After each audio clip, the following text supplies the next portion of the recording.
사망의 그늘에 앉아 죽어가는 나의 백성들, 절망과 굶주림에 갇힌 저들은 내 마음의 오랜 슬픔, 고통의 멍에에 매여 울고 있는 나의 자녀들, 나는 이제 일어나 저들의 멍에를 꺾고 눈물 씻기기 원하는데, 누가 내게 부르짖어 저들을 구원케 할까? 누가 나를 위해 가서 나의 사랑을 전할까? 나는 이제 보기 원하네. 나의 자녀들 살아가는 그날, 기쁜 찬송 소리 하늘에 웃음소리 온 땅 가득한 그날.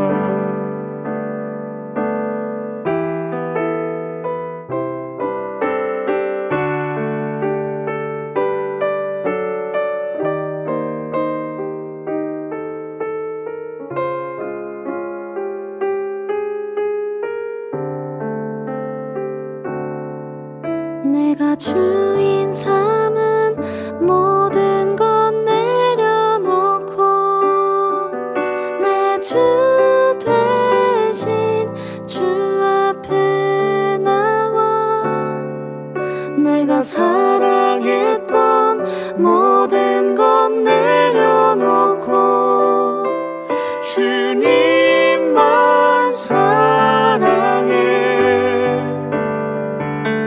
주 사랑 거친 풍랑에도 깊은 바다처럼 나를 잠잠케 해. 주 사랑 내 영혼의 반석, 그 사랑 위에 서리. 주 사랑 거친 풍랑에도 깊은 바다처럼 나를 잠잠케 해. 주 사랑 내 영혼의 반석, 그 사랑 위에 서리.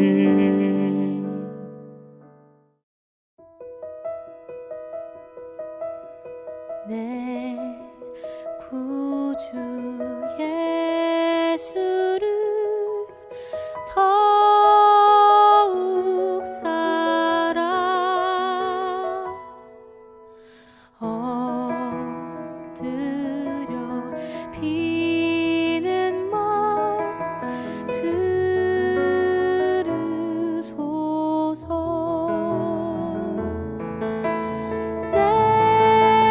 진정 소원이 내 구주 예수를 더욱 사랑,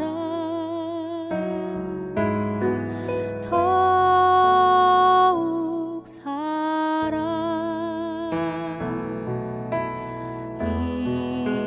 이전엔 세상 나 기뻤어도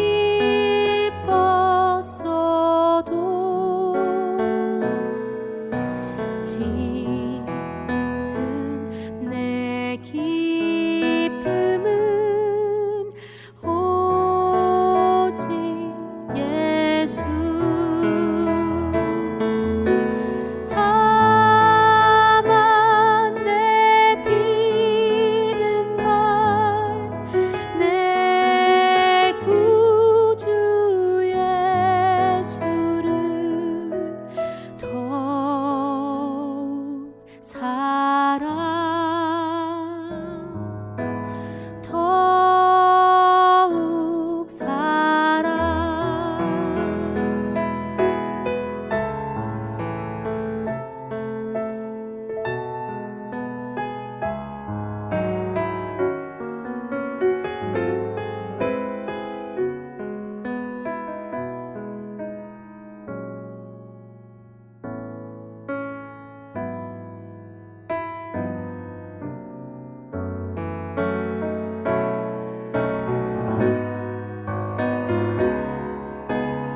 이 세상 떠날 때 찬양하고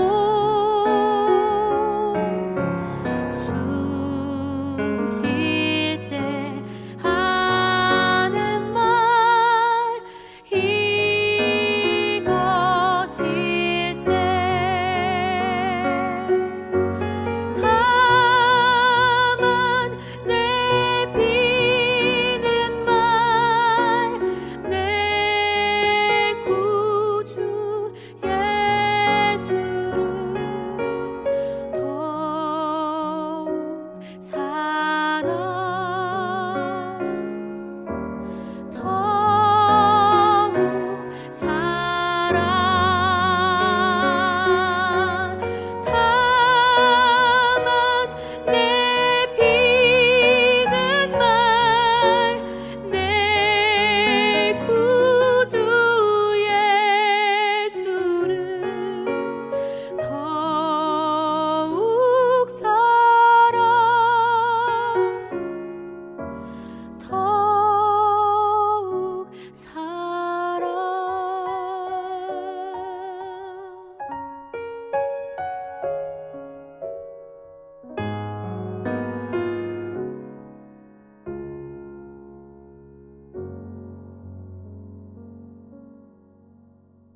오늘의 본문 말씀 예레미야 48장 1절로 25절까지 봉독하겠습니다.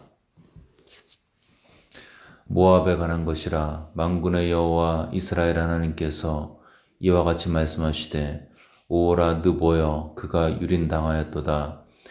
기랴다임이 수치를 당하여 점령되었고 미스갑이 수치를 당하여 파괴되었으니 모압의 찬송소리가 없어졌도다. 헤스본에서 무리가 그를 해하려고 악을 도모하고 이르기를 와서 그를 끊어서 나라를 이루지 못하게 하자 하는도다.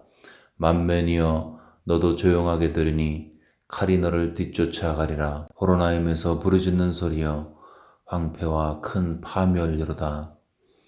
모압이 멸망을 당하여 그 어린이들의 부르짖음이 들리는도다.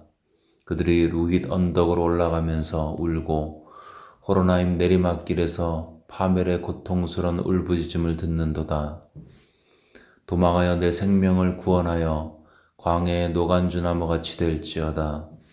내가 내 업적과 보물을 의뢰함으로 너도 정복을 당할 것이요 그모스는 그의 제사장들과 고관들과 함께 포로되어 갈 것이라.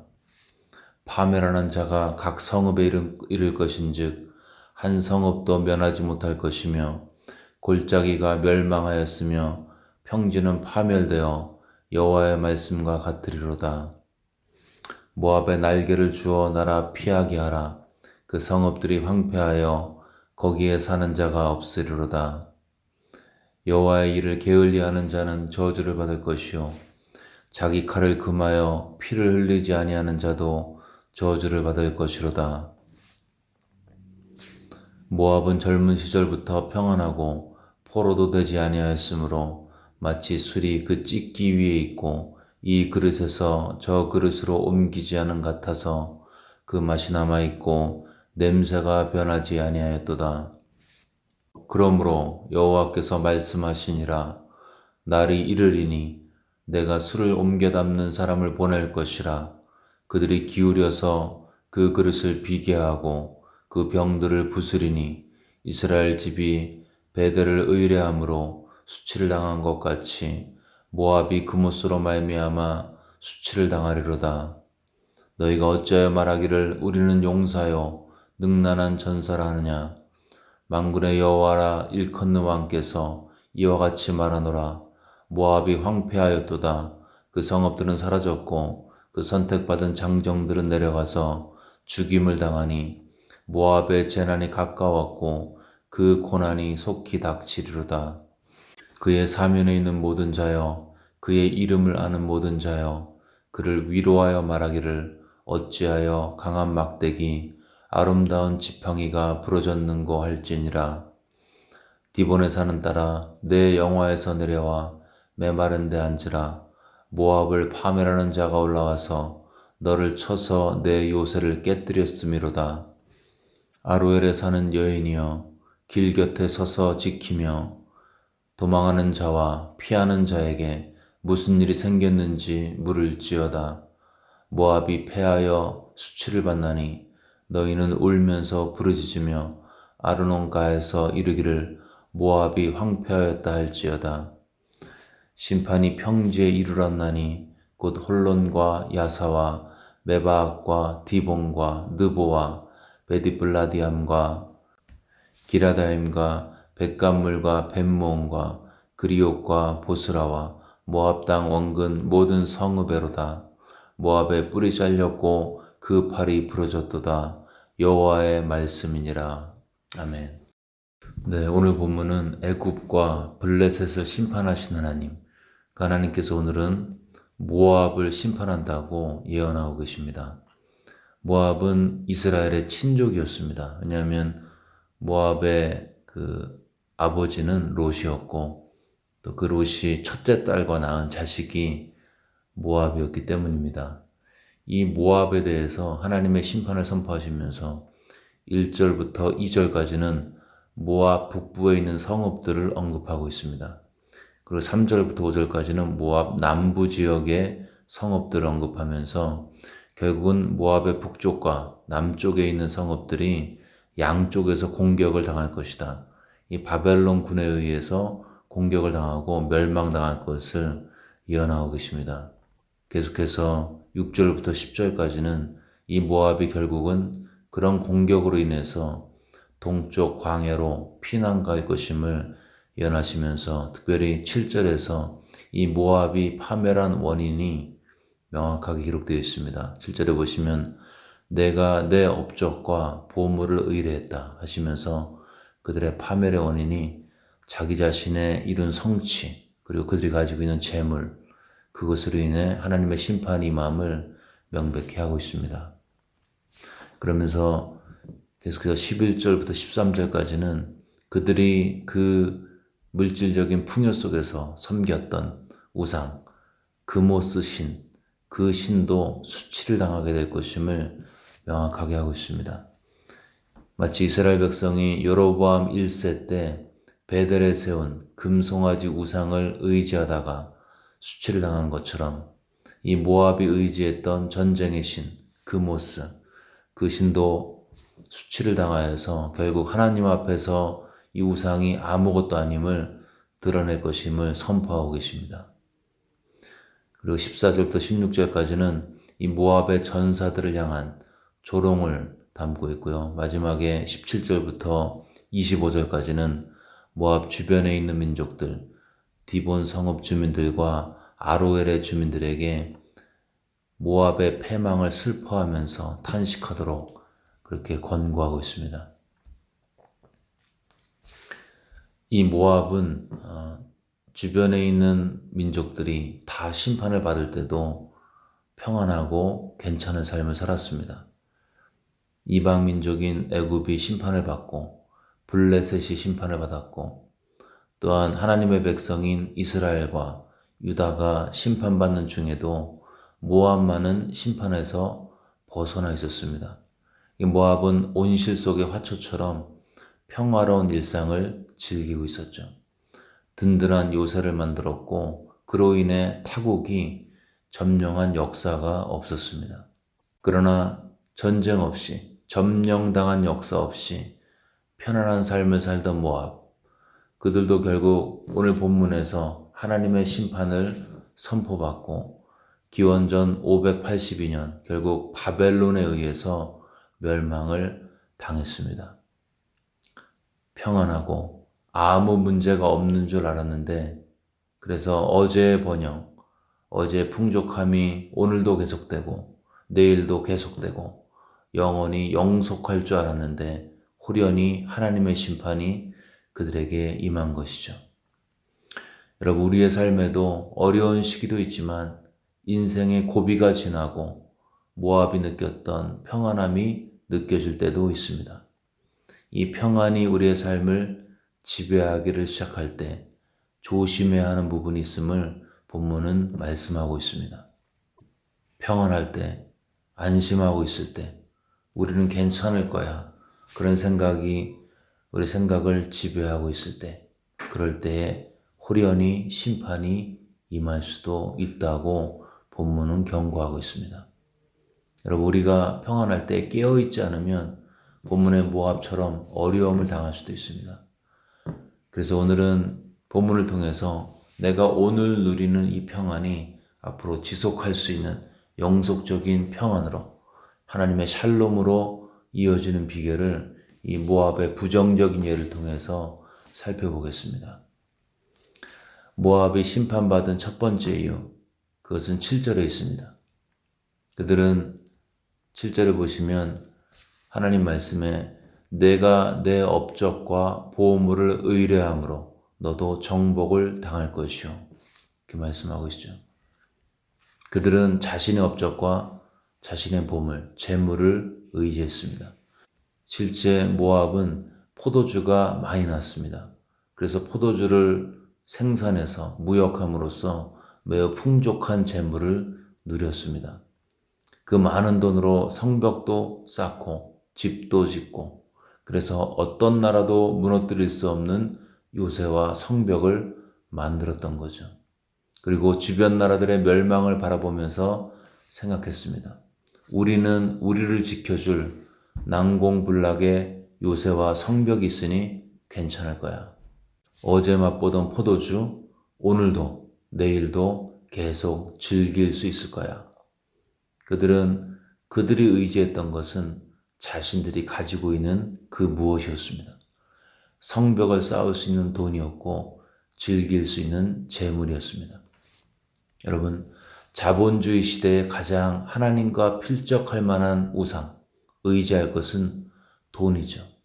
그래서 마태복음 6장에서 예수님께서 하나님 신앙과 대적하는 것으로 재물을 들고 계십니다. 한 사람이 두 주인을 섬기지 못할 것이니 혹 이를 미워하고 저를 사랑하거나 혹 이를 중히 여기고 저를 경히 여김이라. 너희가 하나님과 재물을 겸하여 섬기지 못하느니라. 예수님께서 가장 경계한 우상은 불상도 아니었고 아르테미스 신상도 아니었고 신격화된 황제상도 아니었고, 예수님이 경계한 우상은 바로 만몬주의, 물질주의 우상이었습니다. 여러분, 재물은 하나님과 비견될 정도로 우상화되기가 쉽습니다. 결국 나는 무엇을, 누구를 의지하느냐의 문제인 것입니다. 내가 미래를 계획할 때, 장래를 설계할 때 나는 나는 무엇을 가장 먼저 신뢰하느냐, 이게 문제죠. 만일 내가 가진 재물과 내가 가진 인간관계, 나의 경력과 나의 성공, 나의 재물이 나를 지켜줄 수 있다고 생각한다면 빨리빨리 그 생각을 버리고 하나님만이 나의 의지심을 기억하면서 주님께로 돌아와야 함을 본문은 증거하고 있습니다. 모압의 심판 두 번째 이유는 14절에 있습니다. 우리는 용사요 능란한 전사라. 자기들이 용감한, 전쟁에 능한 사람이라고 스스로를 평가하고 있는 것입니다. 교만이죠. 많은 것을 가지면서 누리면서 생기는 자연스러운 현상이 있는데 교만이죠. 성경은 교만은 패망의 선봉이요 거만한 마음은 넘어짐의 앞잡이라고 말씀하고 있습니다. 만왕의 왕 하나님은 교만한 마음을 용납하실 수 없습니다. 왜냐하면 그가 하나님이시기에. 창조주 앞에서 피조물의 마땅한 자세는 겸손이죠. 그렇다면 진정한 겸손은 무엇인가?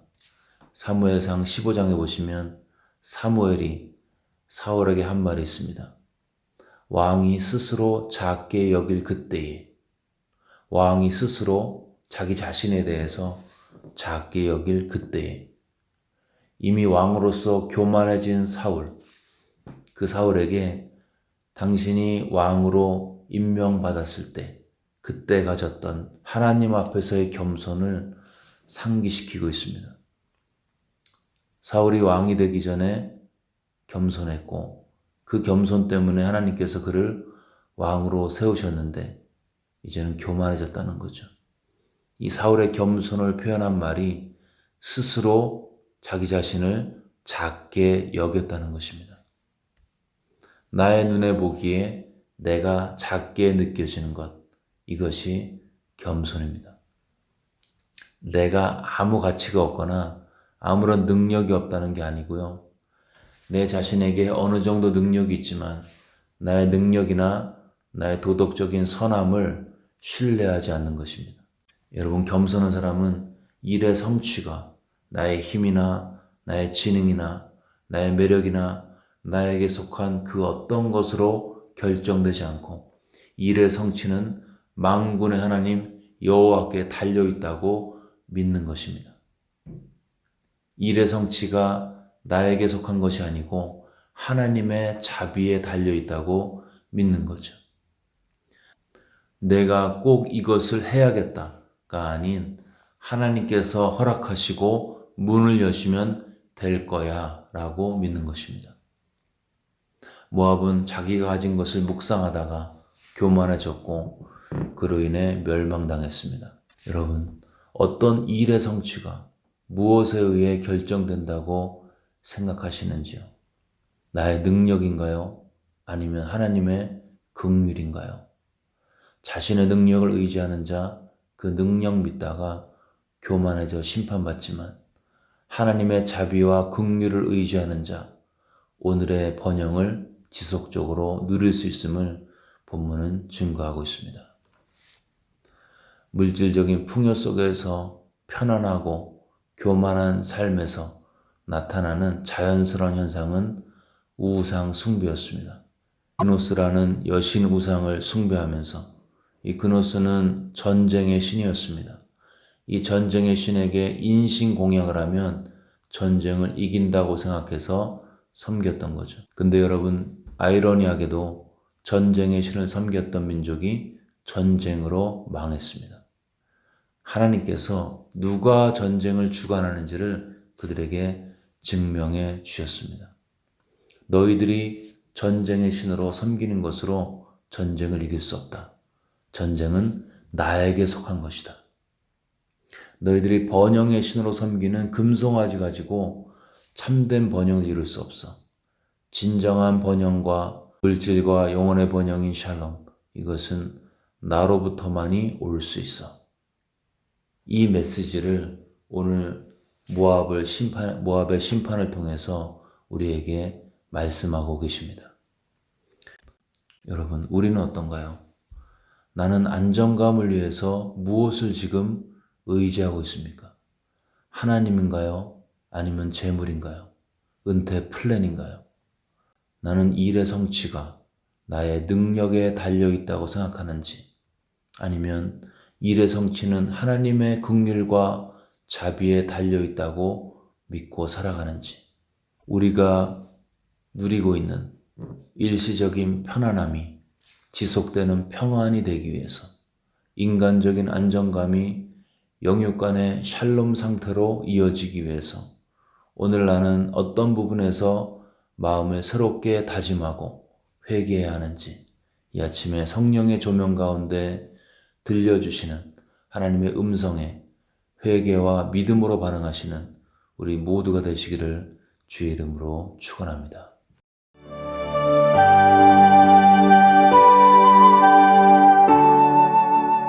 이 시간 들은 말씀 붙들고 기도하겠습니다. 우리 정말 눈을 감고 내가 정말 의지하는 것이 무엇인지, 내가 마지막까지 붙들고 있을 것이 무엇인지 하나님 앞에, 혹시 내 마음에 하나님보다 더 의지하고 있는 것이 있다면 내려놓고 회개하는 시간을 갖겠습니다. 내 일의 성취가 나의 능력에 있지 아니하고 하나님의 긍휼과 인도하심과 자비에 있음을 믿음 안에서 볼 수 있도록 도와달라고 우리 들은 말씀 마음에 새기면서 간절히 기도하겠습니다.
계속해서 코로나 사태 진정을 위해서 기도하실 때 고통 가운데 있는 환자들, 가족들, 돌보는 의료진들, 또 백신 개발자들, 또 정책 당국자들, 또 여러 가지 모양으로 고통당하는 분들 기억하면서 하나님의 긍휼과 자비와 또 평강이 또 강건케 하심이 이들과 함께 해달라고 코로나 사태를 위해서 간절히 마음을 모아서 기도하겠습니다.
마지막으로 교회를 위해서 기도하겠습니다. 이제 교회가 청빙 절차를 마무리하면서 더욱더 교회가 하나가 되고 지속적으로 하나님의 은혜의 도구로 지역사회 가운데 쓰임받을 수 있도록 교회를 위해서 기도하겠습니다. 또 그동안 귀한 사역 감당하신 최 목사님, 사모님의 앞으로의 사역을 위해서, 삶을 위해서 기도하시겠습니다. 또 마지막으로 온라인 사역과 함께 해달라고 기도해 주시고요. 우리 주변에 아픈 분들, 몸과 마음이 아픈 분들, 하나님의 치유와 평강이 그들의 육체와 심령 가운데 드러날 수 있도록 서로를 위해서 중보하면서 교회를 위해서 기도하겠습니다.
이 시간 주기도문 하심으로써 기도회를 마치겠습니다. 하늘에 계신 우리 아버지여, 이름이 거룩히 여김을 받으시오며 나라가 임하옵시며 뜻이 하늘에서 이루어진 것 같이 땅에서도 이루어지이다. 오늘날 우리에게 일용할 양식을 주시옵고 우리가 우리에게 죄 지은 자를 사하여 준 것 같이 우리의 죄를 사하여 주시옵고 우리를 시험에 들게 하지 마시옵고 다만 악에서 구하시옵소서. 나라와 권세와 영광이 아버지께 영원히 싸움나이다. 아멘.